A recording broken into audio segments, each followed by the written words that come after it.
Good morning. आज online class में हम हिस्ट्री बीए बीएड तृतीय वर्ष के बारे में हम इतिहास के प्रथम प्रश्न पत्र राजस्थान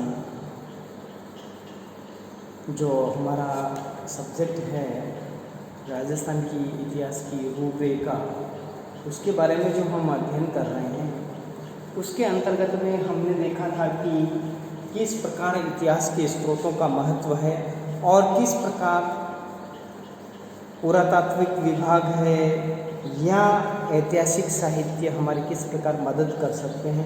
इसी कड़ी में तीसरा जो स्रोत है महत्वपूर्ण स्रोत है वह पुरालेखागारीय स्रोत कहते हैं। तीसरा महत्वपूर्ण स्रोत पुरालेखागारीय स्रोत। इसके अंतर्गत पुरालेख की सामग्री के अंतर्गत बहियाँ हैं, इसके अलावा दस्तावेज हैं, फाइलें हैं, परवाने हैं, फरमान हैं, राजा के द्वारा कोई आदेश निकाले गए हैं वो हैं, वकील है, वकील की कोई रिपोर्ट है या राजा के आदेश किसी बात पर लिखे गए हैं तो वो सारी चीज़ें इसके अंतर्गत आती हैं। इसके अंतर्गत फारसी भाषा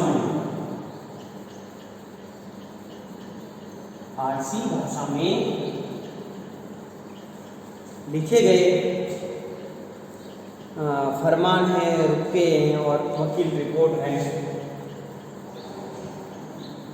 फारसी भाषा में लिखित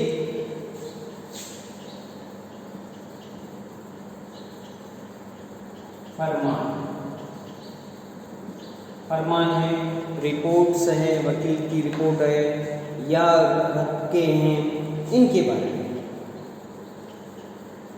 फरमान और रक्के सम्राट जो उस समय मुगल सम्राट होता था वह अपने आदेश जारी करता था। वह लिखित रूप में आदेश जारी करके फिर उसके जो लोग होते हैं वह जनता में उसको प्रचारित करते थे कि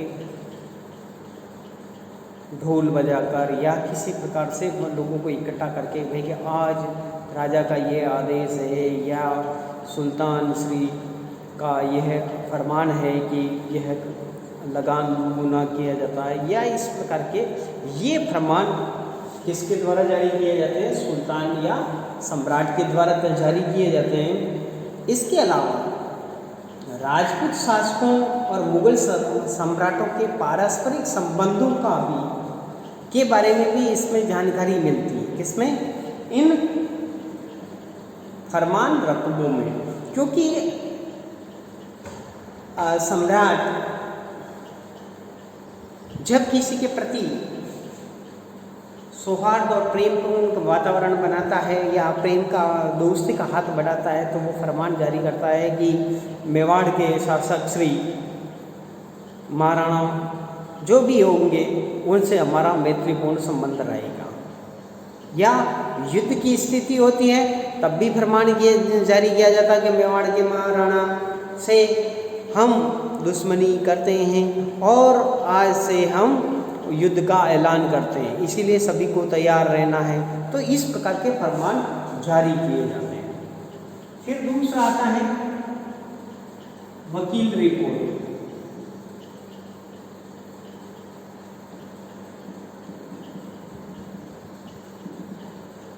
अब देखिए वकील रिपोर्ट्स में क्या होता है, मुगल दरबार में प्रत्येक राजपूत नरेश अपना एक वकील रखता था। वह अपने शासक को मुगल दरबार की गतिविधियों के बारे में पत्र लिखता रहता था। इनको ही वकील रिपोर्ट कहते हैं। यानी जैसे अकबर था, अकबर के साथ में मानसिंह जी थे, जयपुर से जोधपुर से बहुत सारे राजाओं के तो ये राजा क्या करते थे, एक अपना प्रतिनिधि उस दरबार में रखते थे जो वहाँ की गतिविधियों पर नज़र रखते थे और वह राजा को सूचना देते थे कि यह कार्य अब राजा निर्णय ले रहा है। इनसे हमें मुगल साम्राज्य की संबंधों के बारे में भी जानकारी मिलती है और राजा की और सम्राट की गतिविधियों का भी पता चलता है। फिर आती है बहियाँ, तीसरा है बहियाँ। अब देखिए बहियों में भी राजपूत शासकों की दैनिक चर्चा की जानकारी होती है। आज दरबार में क्या किया, वो सारी जानकारियाँ उसमें मिलती है। इसके साथ में विवाह समारोह के बारे में या विवाह संबंधों की जानकारी भी इन बहियों से हमें मिलती है। अब प्रश्न ये आ जाता है कि निम्नांकित में से किससे विवाह से संबंधित, दो राज परिवारों के विवाह से संबंधित जानकारियाँ मिलती, तो वह ऑप्शन क्या होगा, बहियाँ होगा। इस चीज़ का हमें ध्यान रखना है। तो यह महत्वपूर्ण तीन मुख्य बातें। इसके अलावा हमें अन्य में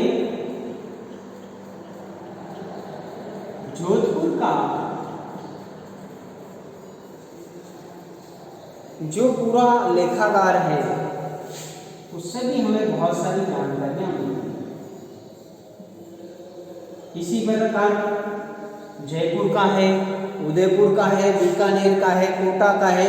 सबसे हमें उस समय की या उस राजाओं के द्वारा की गई यात्रा है, उसके द्वारा किए गए विकास कार्यों का है, उनके द्वारा किए गए युद्धों का विवरण या अन्य राजाओं के साथ में उसके किस प्रकार के संबंध थे, उस सब का वर्णन उसके अंतर्गत आता है।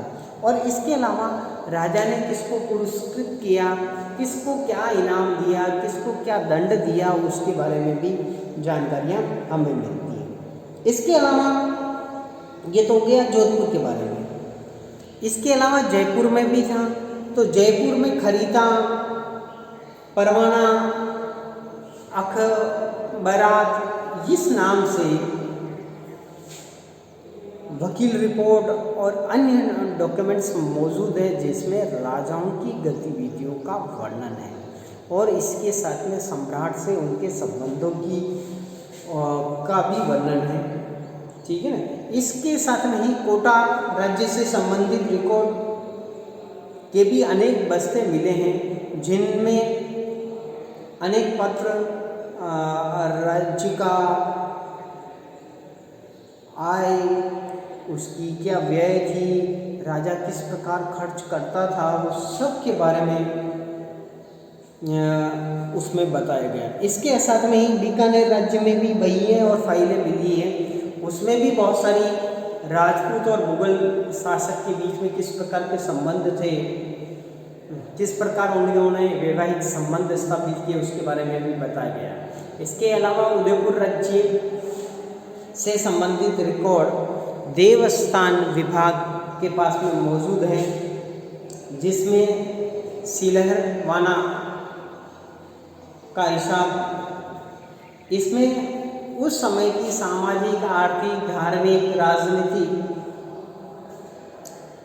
जानकारियाँ हमें मिलती। इसी के साथ में राष्ट्रीय अभिलेखाकार, नई दिल्ली में इसका कार्यालय है, जिसमें राजपूतों और मुगलों के बीच में किस प्रकार के संबंध थे उसके बारे में सारे रिकॉर्ड वहाँ उपलब्ध हैं। इसके साथ में ही अंग्रेजों के साथ में राजपूतों के किस प्रकार के संबंध थे, किस प्रकार की संधियाँ हुई, मराठों के साथ में क्या हुआ था, इन सब का वर्णन उन राष्ट्रीय अभिलेखाकार में उपलब्ध है। तो आज हमने पुरातात्विक के बाद में पूरा लेखाकार स्रोत के बारे में हमने जाना है। धन्यवाद।